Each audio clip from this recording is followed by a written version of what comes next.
Hello and welcome to Lunchtime Politics. First, the highlights. President Muhammadu Buhari presides over final Federal Executive Council meeting as President of Nigeria. Governor Hope Uzodimma, others commend President Buhari on completion of second Niger bridge. Plus, Governor Abdulrazak Abdulrahman of Kwara State emerges new chairman of the Nigeria Governors Forum.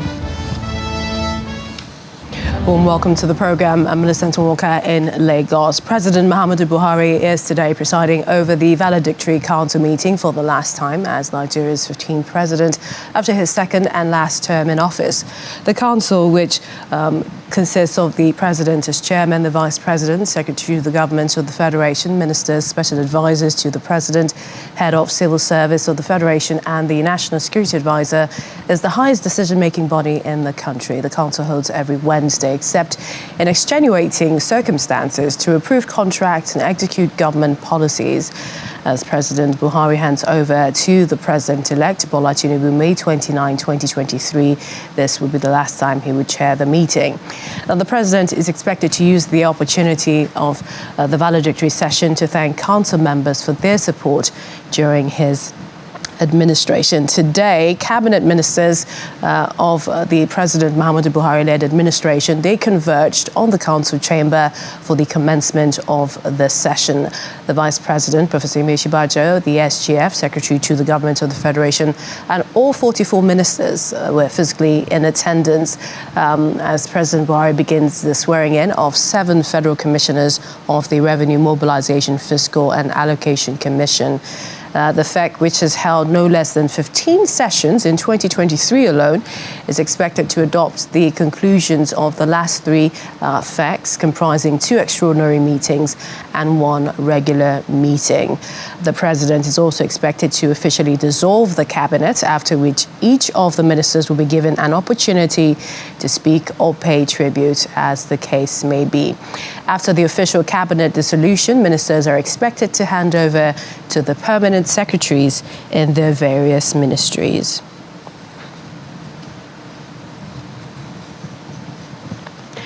And yesterday, history was made as the 3.2-kilometer second Niger bridge was commissioned by the president. The bridge, which has now been named after the president, built at a contract sum of over 206 billion naira, was handed over to the government of Anambra and Delta State as hosts. The president joined the event virtually in company of the Federal Executive Council, while governors of Anambra, Imo States, as well as the Minister of Labour and Employment, Dr. Chris Ngige, were present at the Asaba interchange of the bridge. On March the 10th, 2014, the groundbreaking ceremony for the second Niger bridge was performed. 9 years after, dignitaries and guests, including the governors of Anambra and Imo States, Minister of Labour and Employment, and traditional leaders are gathered to witness the commissioning of this infrastructure. Short message, less than 3 minutes. The Minister of Labour and Employment gives his remarks on the strategic importance of the project. Because this bridge, in actual fact, signifies the major handshake between the East and the West, and the East and the North.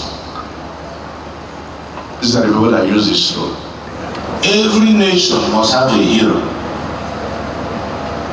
If you remember France, you remember Charles de Gaulle. Critical infrastructures are named after heroes. If you remember Turkey, you remember Ataturk. If you remember Singapore, if you call Singapore, you remember Lee Kuan Yew. And so many other great nations.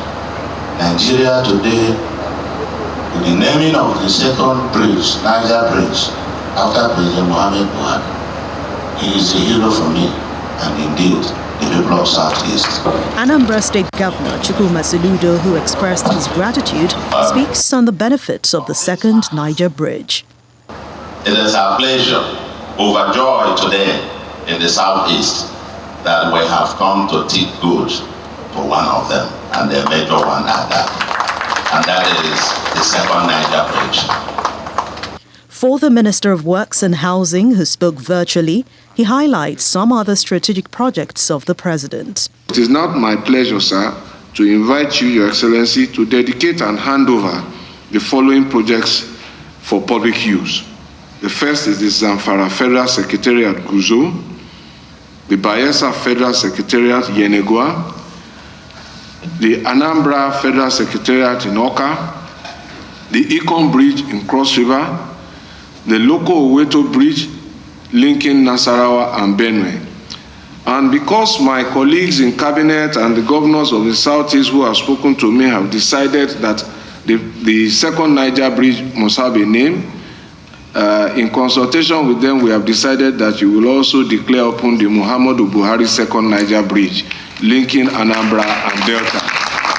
And of course, 200 kilometers of Kaduna-Kano dual carriageway. President Muhammadu Buhari, in a virtual appearance, says the three bridges, including the Ikom and Loko Weto bridges, and structures of connectivity, interaction and integration.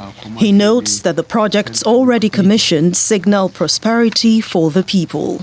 Without investing in infrastructure, the road out of poverty is much tougher.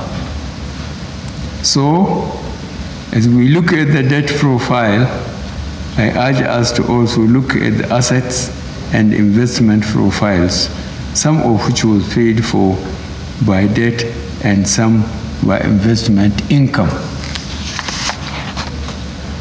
In 8 years, I am proud to say that we have doubled Nigeria's stock of infrastructure to GDP from about 20% to over 40%, and that is no small undertaking.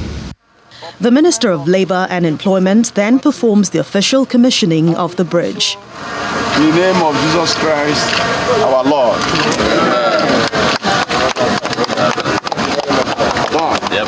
Apart from the second Niger Bridge, other projects including the 200-kilometer Abuja-Kaduna Road and 3 federal secretariats in Anambra, Bayelsa and Zamfara states have now been delivered as the nation awaits a new administration come May 29th.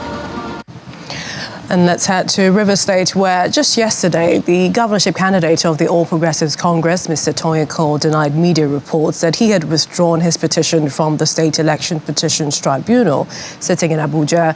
Mr. Cole is challenging the decision of INEC to declare Siminalayi Fubara of the People's Democratic Party as the winner of the March 18, 2023 governorship election in this state. In a short video clip posted on social media, the APC governorship candidate assured his supporters and party members in the state that the petition remains sure and steadfast. Well, the governorship candidate in the March 18 governorship election of the All Progressives Congress, Tonye Cole, joins me now in the studio here in Lagos. Welcome to the program. Hi, Melissa. How are you? Very well, thank you. So why was there a need to clarify that you're still challenging that decision that declared the PDP candidate winner in the March 18 governorship election? Because there's this misconception that the electoral process has come to an end and that the electoral tribunal no longer needs to sit, because the message that was going out was that the APC and myself had withdrawn completely and it was struck out, and which meant that PDP was now declared winner through the electoral process, and that's wrong. But explain to us, when we say the court struck out the APC, was there a change in counsel of the APC, and is your relationship with the APC still the same? Because, I mean, you are, two different parties, but the same.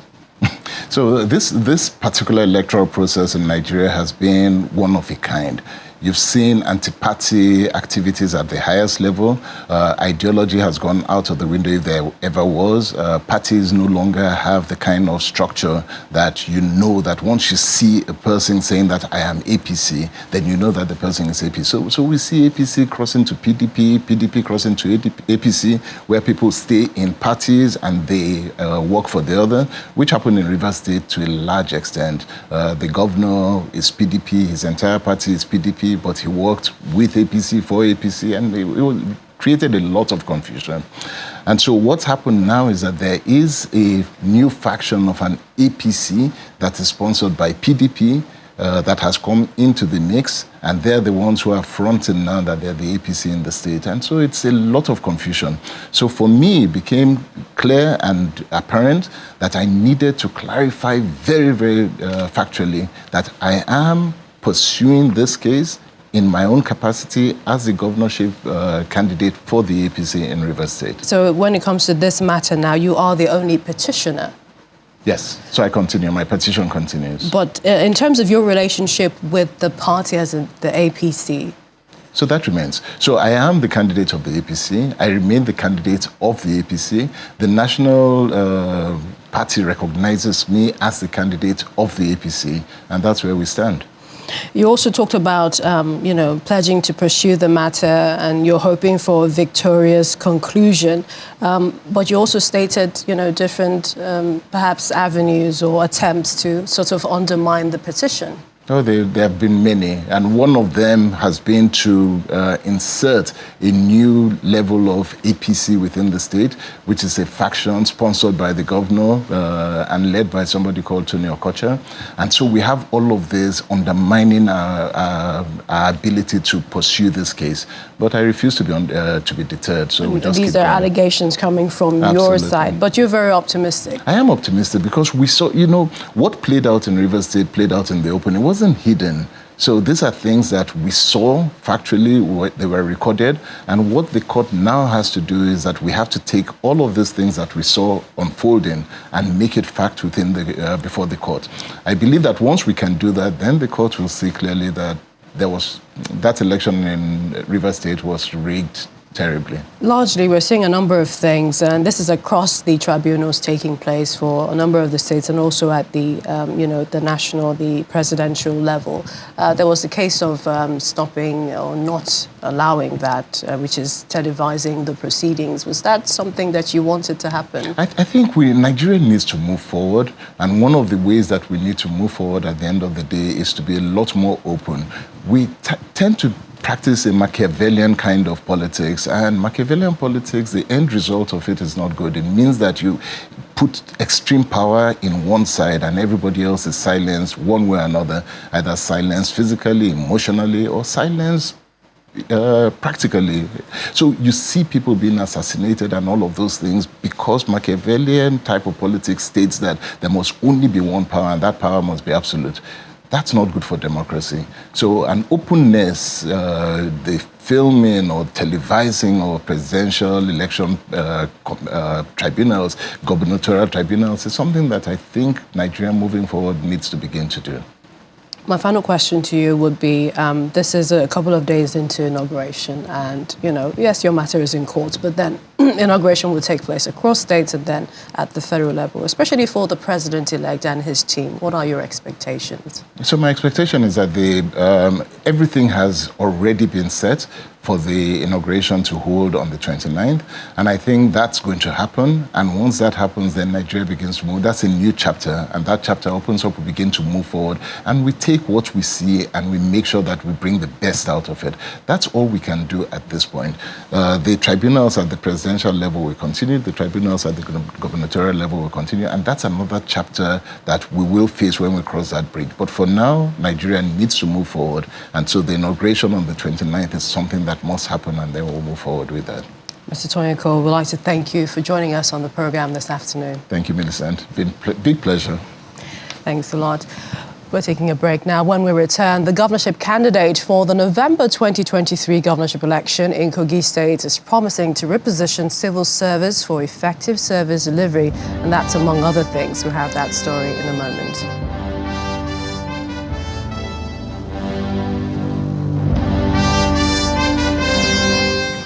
Welcome back. The Labour Party, they've launched an appeal against the judgment of the Federal High Court in Kano, presided over by Justice Yunusa. The court had declared all votes cast for the Labour Party candidates in Kano and Abia and other parts of Nigeria as wasted votes. The court's ruling stemmed from a case brought by Mr. Ibrahim against the Labour Party and INEC. The court determined that the selection of the selection process leading to the emergence of Abia and Kano Labour Party candidates did not comply with the requirements stipulated with the 2022 Electoral Act. One of the crucial points raised in the lawsuit was the Labour Party's failure to submit its membership register to INEC at least 30 days prior to their primaries, which the court deemed a violation, thereby invalidating the entire selection process, directing INEC to declare the first runner-up as the winner in all constituencies where the Labour Party emerged victorious. Now, responding to the ruling, the Labour Party's legal counsel, Tonye Cole, filed an appeal, urging the court to set aside the judgment of the trial court. And in just a few days, Kano, like some other states, 27 about, will have a new governor at the helm of affairs. Kano is also unique because a new party, the New Nigeria People's Party, will be taking over from the All Progressives Congress. Governor-elect Abba Kabir Yusuf of the NNPP was declared the winner of the March 18, 2023 governorship election after defeating his closest rival and candidate of the All Progressives Congress, polling over 1 million votes. Now, what are the highlights of the week? And that is this week leading up to the D-Day. Joining us, Sadiq Ilyas is our correspondent in Kano. Hi, Sadiq. So the Ganduje administration recently, I think this was announced just days ago, the dissolution of his cabinet in preparation for the official handover ceremony. What else is happening ahead of the May the 29th? Well, here in Kano, the Ganduje administration has actually asked all the executive members and other appointed politicians to hand over to the government officials. For the commissioners, they have already handed over everything to the permanent secretaries. And what is happening again is with regards to the NNPP is that their transition committee has opened up to the public, for the public to come with anything that could help them in the transition. They have stationed themselves in one of the hotels here in Kano, receiving input from the general public. And besides that, towards this day, there was so much tension with regards to the governor-elect and the transition committee giving out a lot of warnings to the general public, especially those who have acquired land, which the transition committee is accusing the Ganduje administration of actually selling land illegally to so many people. So they have been issuing warnings to those owners of land not to continue with the building. This is actually what is happening right now with regards to the transition coming on the 27th of May, 29th May. So it sounds like a lot of bickering there. But then when we look at the Northwest, it also appears to be a favorite for the ruling APC. And this is concerning the zoning of the 10th speakership. Are there any reactions in the region that you're learning? Yeah, of course, there are reactions because, Tajuddin Abbas from Kaduna, after being anointed the favorite candidate for the APC, there are other candidates from the Northwest, which include Aminu Sani Jaji from Zamfara State. We used to have Maki from Jigawa State, who has stepped down. And we also had Ado Alassane Doguwa, who also stepped down. But we still have Aminu Sani Jaji in the race. And we also have Sada Soli from Katsina, who is also contesting. So there are a lot of reactions. People are so much concerned, especially people who believe that this person is from my state and I would like him to become the next speaker in the 10th Assembly. So there are a lot of concerns by the people here in the Northwest. Back to you. You said that Honorable Doguwa, Majority Leader in the 9th Assembly, 6 days withdrew, from the speakership race. But we also know he's had a charge against him in court. What more do we know about that case? Well, Doguwa was arrested by the police, and what actually happened was that he was charged with culpable homicide and possession of illegal firearms. But what actually happened was that the police took him to a magistrate court, and his counsel actually challenged the jurisdiction of that magistrate court to even hear that kind of cases. So they went to a higher court, which is the Federal High Court here in Kano State, where the judge actually gave his own judgment just days ago.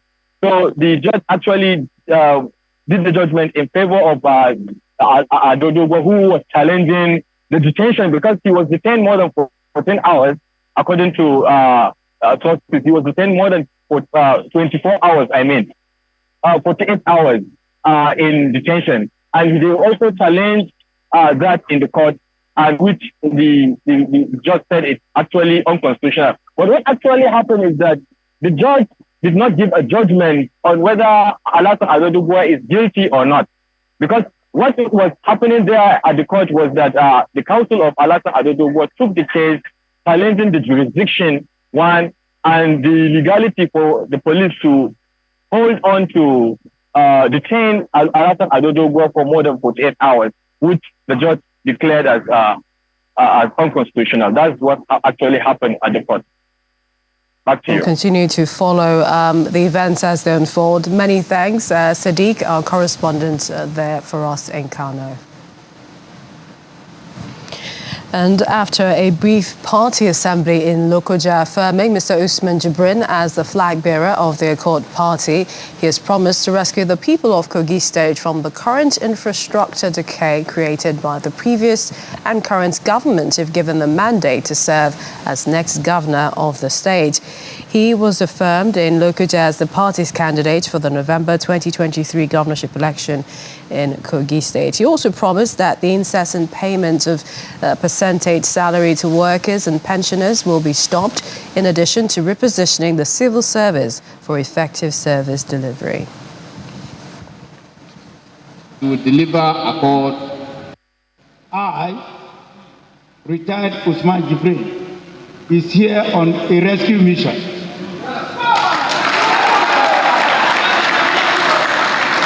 As you may be aware, our state is facing very serious challenges at the moment. In the past few years, our state has degenerated rapidly. Development has eluded us. In fact, the state has gone to a standstill. Infrastructure and basic social facilities have broken down completely and are prepared to confront and resolve those challenges in the interest of our people. Anytime I talk about our people, I'm referring to the masses. The masses of Kogi, they have suffered a lot. It is time for them to have a breathing and have a say in government. Corruption, intolerance and lack of fear of the Almighty have been identified as the major factors crippling the peaceful coexistence in Nigeria, excuse me, especially during the electioneering process. Well, this was the outcome of a two-day InterReligious Dialogue on the importance of peace and tolerance organized by the Yobe State government in Damaturu, the state capital. Religious scholars were asked to always preach peaceful coexistence in their congregations and not incite comments that could cause disharmony. There are a lot of diversities around us. It has been stated already. I'm just re-emphasizing. Notwithstanding, there can be unity even in diversity. And this unity is what we must harness through this dialogue, to use it to advantage in order to attain peaceful coexistence in all the communities of the state. Whether it is Muslim or Christian corruption, stealing, adultery. So all these are vices which are frowned at. So I don't see how we can consider it as a problem between Muslims and Christians. It's a problem, a societal problem, obviously. But is it a problem? Is it an issue that brings lack of harmony amongst Christians and Muslims? And the governor of Kwara State, Abdulrahman Abdulrazak, and his colleague, the governor of Oyo State, Tonye Cole, have emerged as chairman and vice chairman of the Nigeria Governors Forum. A statement signed by the former chairman of the forum, Governor Minu Tambuwal, states that the governors, through a consensus, agree that the Kwara State governor should step in as new chairman of the forum, while the Oyo State governor, Mr. Tonye Cole, serves as vice chairman. The statement also notes that the Minister of Finance has granted the request of the governors to stop further deductions from state accounts to meet local government councils, the London Paris Club obligations, while ordering a refund of all deductions hitherto made. And to more political stories that we are tracking, Governor Ifeanyi Ugwuanyi of Enugu State has directed all political appointees in the state to hand over on or before May the 26th, 2023, ahead of the expiration of the second tenure of his administration on May 29th. Governor Ugwuanyi's directive was conveyed through the secretary to the state government, Professor Simon Uchenna Otoanya, when the SSG met with heads of boards, agencies, commissions in his office in Abuja on Tuesday. And the governor of Kwara State and the Enugu Governorship Election Petition Tribunal has dismissed an application. This is seeking to stop the inauguration of Peter Mba as the governor of the state on the 29th of May. The Action Democratic Party and her governorship candidates in the March 18th governorship election prayed the tribunal to stop the forthcoming inauguration and swearing in of Barrister Peter Ndubisi Mba as the incoming executive governor of Enugu State. The petitioners, through their motion, urged the tribunal to make an interlocutory order of injunction restraining the governor-elect.